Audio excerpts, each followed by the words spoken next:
इसके बाद अब हम लोग पढ़ेंगे symmetric matrix.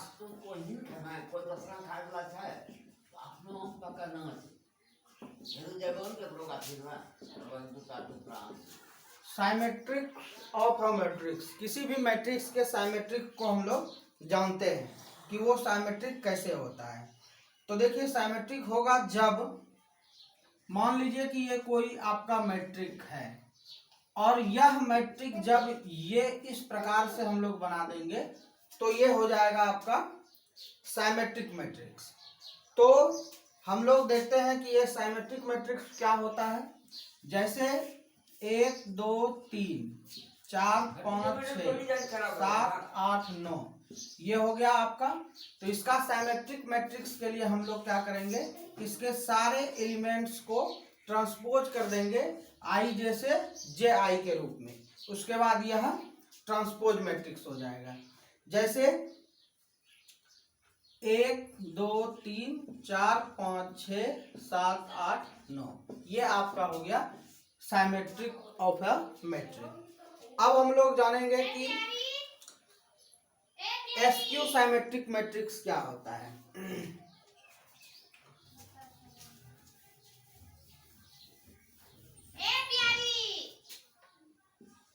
SQ symmetric matrix देखिए क्या है।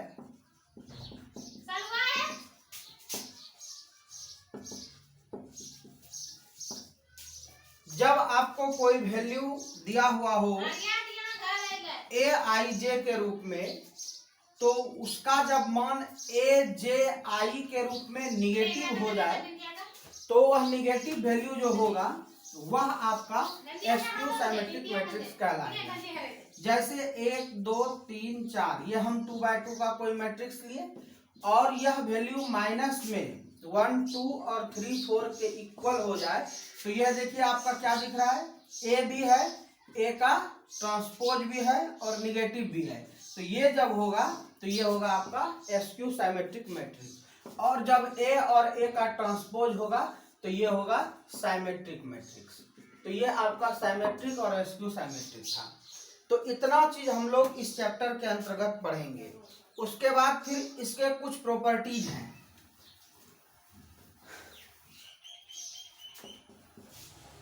Properties of symmetric and SQ symmetric.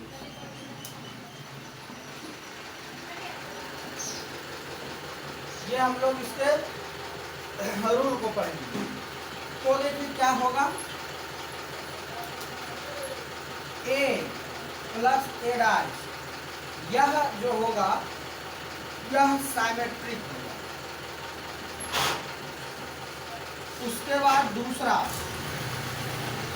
A minus A dash जो होगा वह एसक्यू साइमेट्रिक होगा।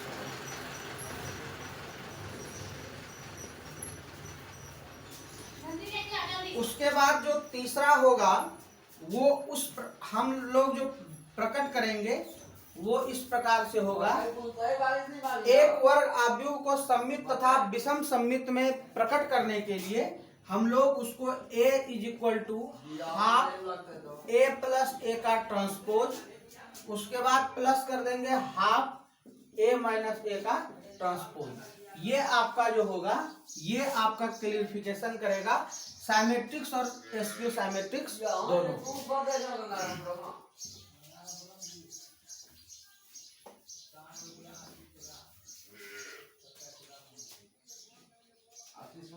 अब आइए एक लास्ट जो हम लोग इस चैप्टर के अंतर्गत पढ़ेंगे वह inverse of element, inverse of matrix पढ़ेंगे। इनवर्स ऑफ मैट्रिक्स VBI है ये आपको एक प्रश्न आएंगे आपके एग्जाम में। तो ये हम लोग कैसे फाइंड करेंगे, तो इसको हम लोग देखिए क्या करेंगे।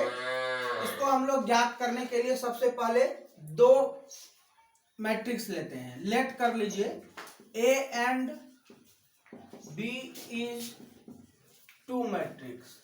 कोई दो हम लोग दो मैट्रिक्स लिए। अब हम लोग इस दोनों का जो मल्टीप्लिकेशन करेंगे वह आइडेंटिटी हो। I means identity, identity means इकाई, ये आपका इकाई हो जाए। तो अब हम लोग इसको फाइंड करेंगे। क्या कीजिए, ए इनवर्स से दोनों तरफ मल्टीप्लाई कर देंगे, मल्टीप्लाइंग ऑन बोथ साइड, दोनों तरफ इसे जो है मल्टीप्लाई कर देंगे। ये ए बी हो गया और ए इनवर्स, और यहाँ आइडेंटिटी और ए इनवर्स, ये हम लोग क्या किए, दोनों तरफ इसे गुना कर दिए। अब देखिए हमको क्या मिलेगा, यहां पर देखिए ये जो है ए और ए इनवर्स, ये दोनों एक दूसरे के साथ आइडेंटिटी बनाएगा, एक दूसरे के साथ क्या बनाएगा, आइडेंटिटी बनाएगा। तो यहां पर ये हो गया आपका आइडेंटिटी, उसके बाद यहां बचा हुआ रह गया आई बी, मीन्स यहां पर लिख देंगे चूंकि ए और ए का जो इनवर्स है उसका वैल्यू होता है ए, यानी आइडेंटिटी हो गया। उसके बाद ये हो गया आइडेंटिटी बी, और यहाँ पर है आपका ए इनवर्स, इसलिए कि आइडेंटिटी के साथ किसी भी चीज को मल्टीप्लाई कीजिएगा तो वो उसी वैल्यू को देगा। जैसे आइडेंटिटी और ए इनवर्स, तो ये बनाएगा आपका ए इनवर्स, तो ये आपका फॉर्मूला हो गया। अब यहाँ पर जो ये आपको मिला, तो इस चीज को हम लोग जो डिफाइन करेंगे यही आपका आइडेंटिटी कहलाएगा। जैसे आप इसको अब लिख सकते हैं, यहाँ पर जो आइडेंटिटी बी और ए इनवर्स हुआ, तो यहाँ पर क्या मिलेगा आपको कि यह ए इनवर्स का सूत्र जो हो गया वह आई बी या बी आई हो गया, यानी ए का identity is equal to I B, I जहां पर I is equal to identity. तो ये बहुत ही इंपॉर्टेंट है, ये चैप्टर को हम लोग पढ़ेंगे जो ए इनवर्स के अंतर्गत आएगा।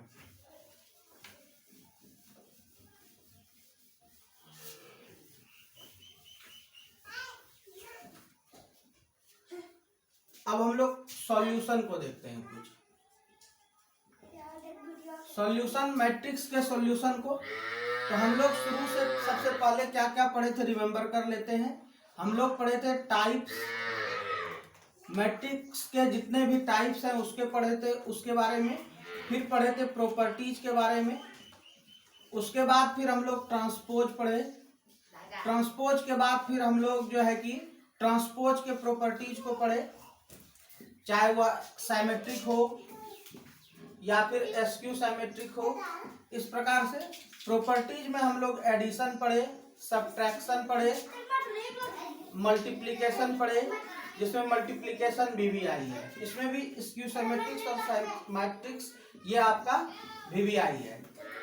उसके बाद फिर जो है कि हम लोग इसमें टाइप्स पढ़े, जितने भी मैट्रिक्स के टाइप हैं। उसके बाद फिर अब हम लोग आगे पढ़े इसमें इनवर्स के बारे में पढ़े। तो इनवर्स के बारे में जो पढ़े ये भी आपका वीवीआई है कि किस प्रकार से हम लोग ए और बी के इनवर्स को आइडेंटिटी के रूप में व्यक्त किए, आई बी, ये आपका इनवर्स हो गया। इस तरह से हम लोग इसे डिफाइन किए।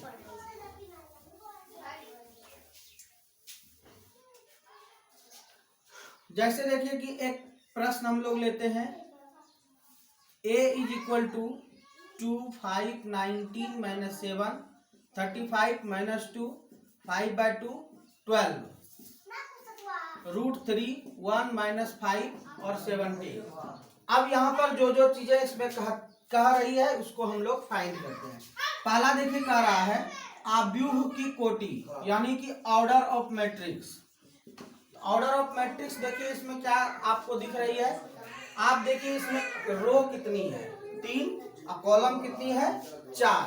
तो हम लोग इसे क्या कहेंगे आई जे, तो रो और कॉलम यानी 3 × 4, ये आपका ऑर्डर हो गया। दूसरा अवयवों की संख्या चाहिए, तो अवयवों की संख्या ऑर्डर जो आपको दिया हुआ है, ऑर्डर को आई गुना जे कर दीजिए, यह आपका नंबर ऑफ एलिमेंट हो जाएगा। तो 3 × 4 हो गया, ये हो गया 12, ये हो गया आपका एलिमेंट। तीसरा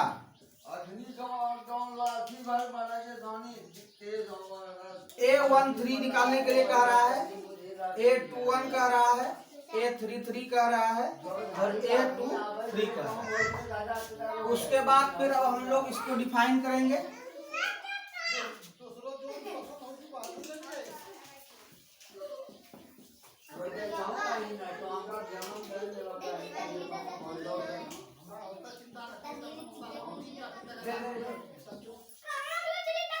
अब यहाँ पर A3 चाहिए, तो ये आपका रो हो गया A13 पहला रो और तीसरा कॉलम। पहला रो ये आपका हो गया। अब इसमें तीसरा कॉलम देखना है, 1 2 3, ये हो गया आपका तीसरा कॉलम। तो यहाँ पर ये हो गया 19। फिर उसी तरह से A21 लेते हैं। A21 A हो गया आपका, इसके एलिमेंट 2 हो गया आपका रो और ये हो गया कॉलम। तो ये आपका 35। इसी तरह से हम लोग इसको फाइंड कर सकते हैं। किसी भी स्थान के एलिमेंट क्या है इसको हम लोग फाइंड कर सकते हैं।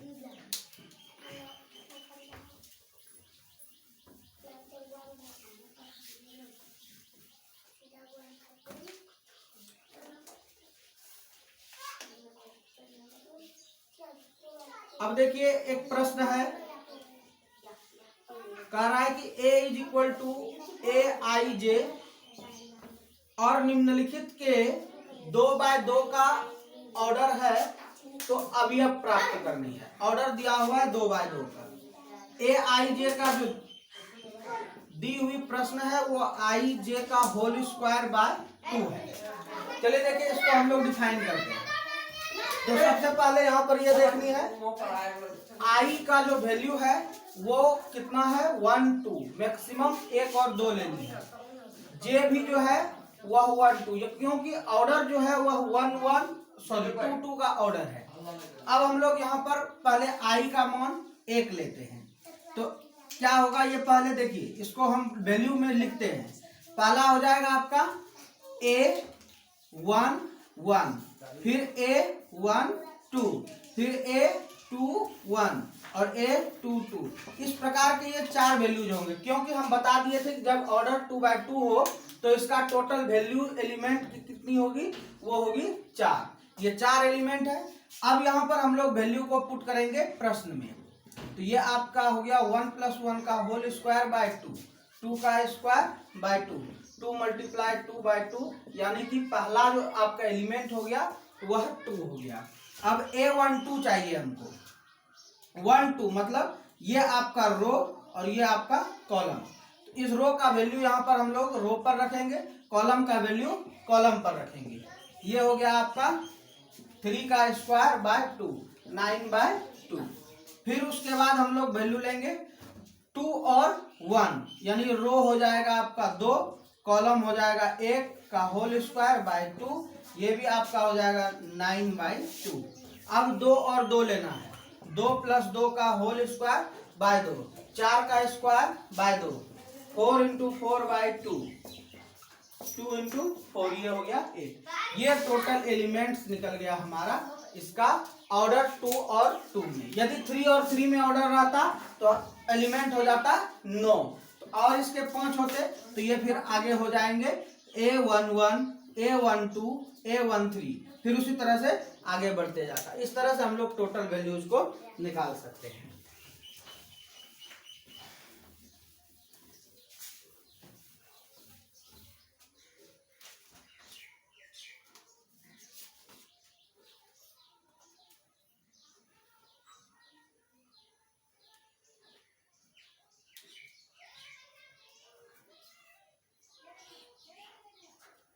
अब यहां पर देखिए, आप लोग पढ़े थे इक्विवेलेंट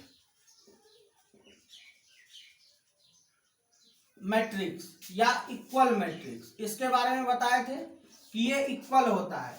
तो प्रश्न उसी प्रकार के हैं, x y z का वैल्यू फाइंड करनी है और प्रश्न दिया हुआ है 4 3 x 5 इज इक्वल टू है y z 1 5।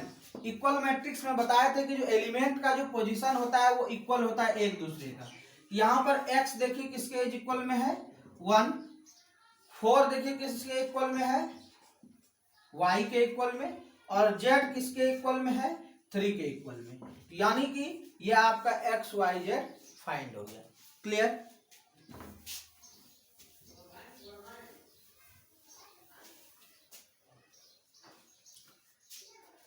फिर देखिए उसी प्रकार के एक सवाल है, x plus y 5 plus z 2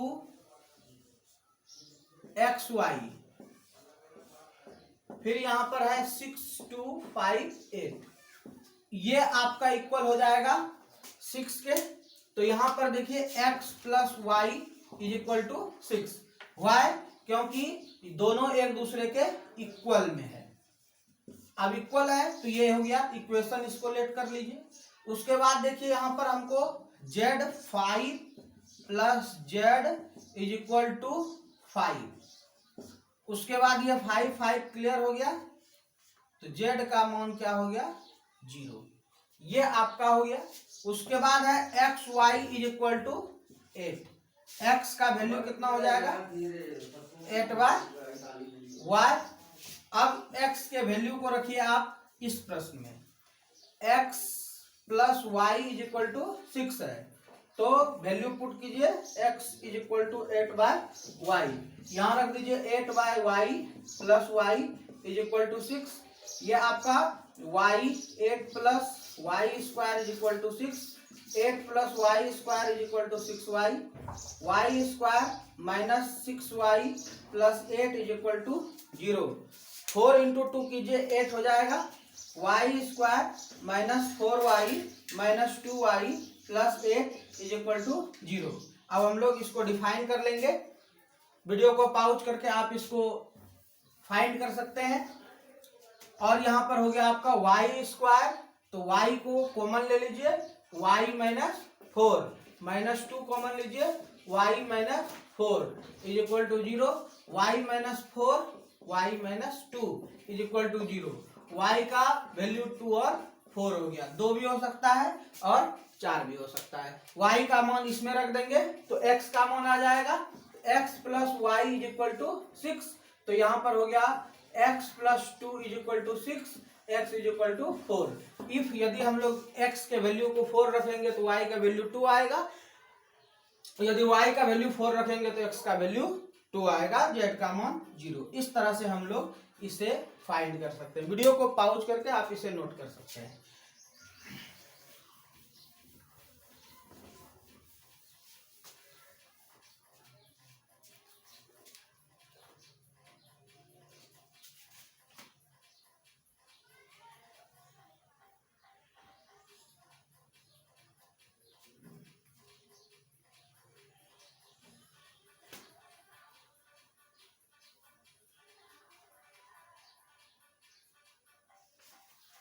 अब देखिए एक चीज हम लोग नहीं पढ़े थे, अब हम लोग यहाँ पर उस चीजों को भी पढ़ देते हैं।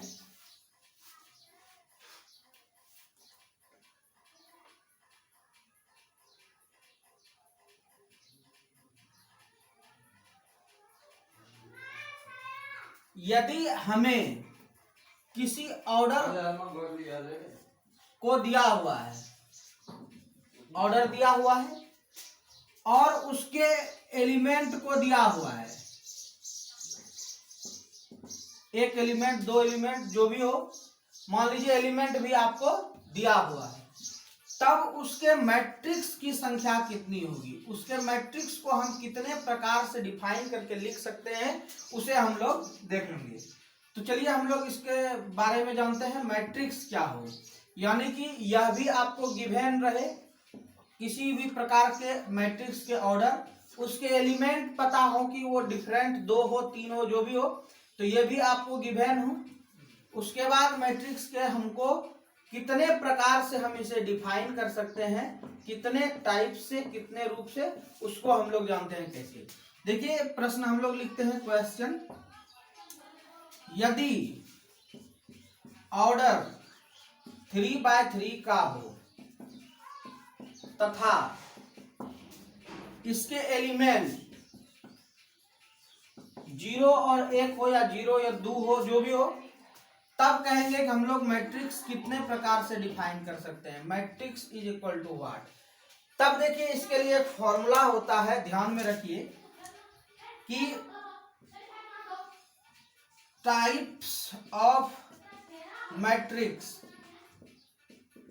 Is equal to number of elements to the power order, जो भी ऑर्डर का मल्टीप्लीकेशन है ये होती है। टाइप्स ऑफ मैट्रिक्स हो गया, नंबर ऑफ एलिमेंट 1 1 2 हो गया, ऑर्डर 3 into 3 हो गया, 2 to the power 9। इसको मल्टीप्लाई कर दीजिए, ये आपका 512 हो जाएंगे। ये हो गया आपका, इतने प्रकार से हम लोग इसे डिफाइन कर सकते हैं। तो आपके एनसीईआरटी में जो फर्स्ट चैप्टर है 3.1 वो आपका आज क्लियर हो गया यहाँ से।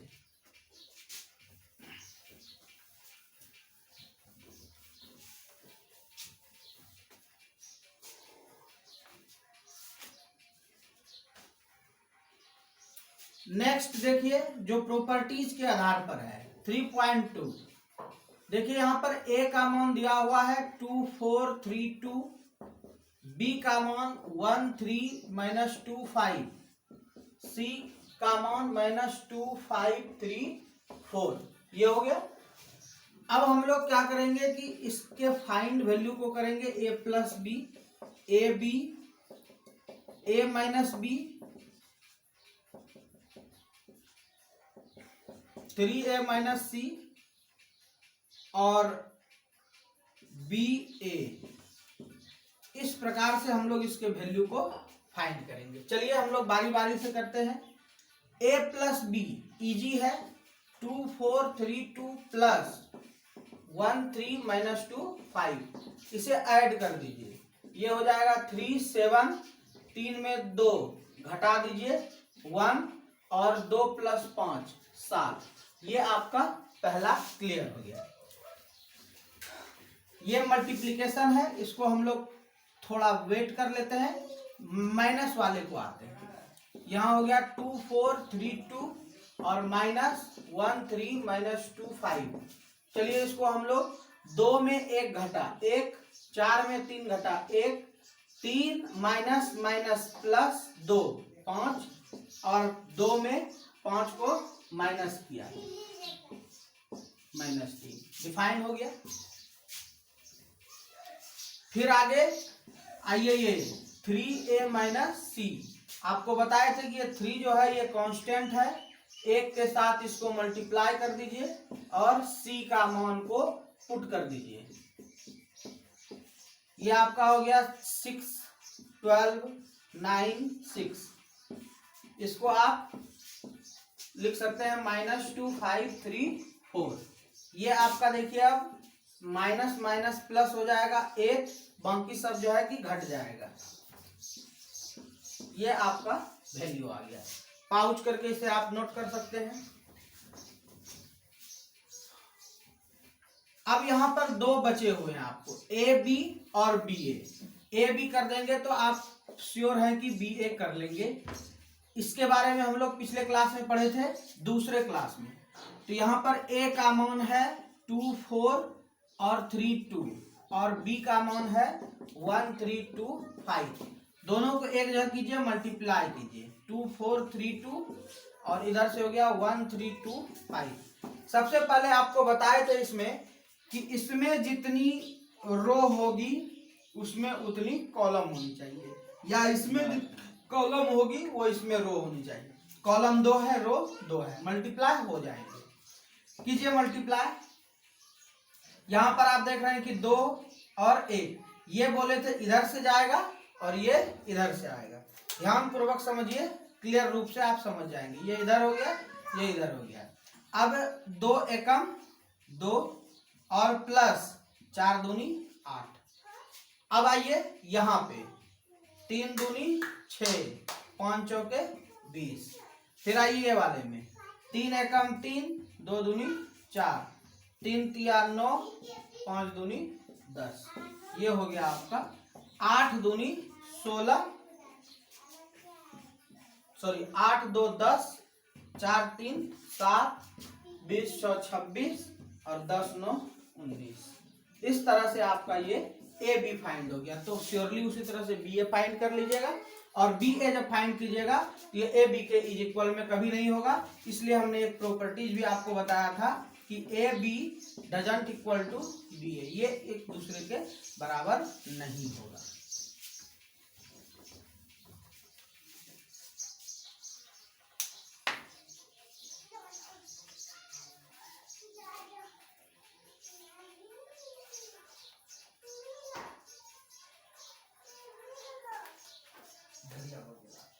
एक एडिशन है, देखिए cos square x sign square x sign square x cos square x, ये ऐड है sign square x cos square x cos square x और साइन स्क्वायर एक्स। चलिए हम लोग इसको ऐड करते हैं। Cos square sine square x plus sine square x, sign square x cos square x, sign square x cos square x, cos square x sign square x. दोनों को आप देख रहे हैं कि 1 1 1 1, क्यों? चूंकि sine square x plus cos square x is equal to 1, cos square x plus sine square x is equal to 1, ये आपका 1 हो गया, यही हो गया आपका। इस तरह से हम लोग इसका एडिशन प्राप्त कर सकते हैं।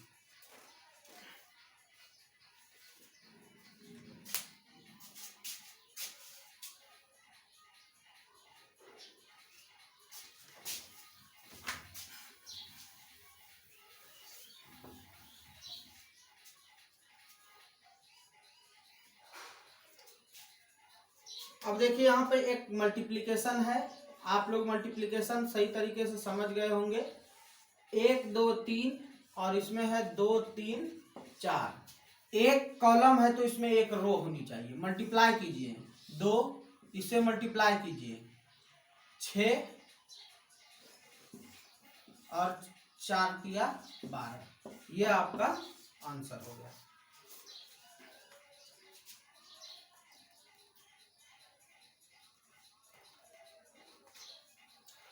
तो ये जो हम लोग किए इसको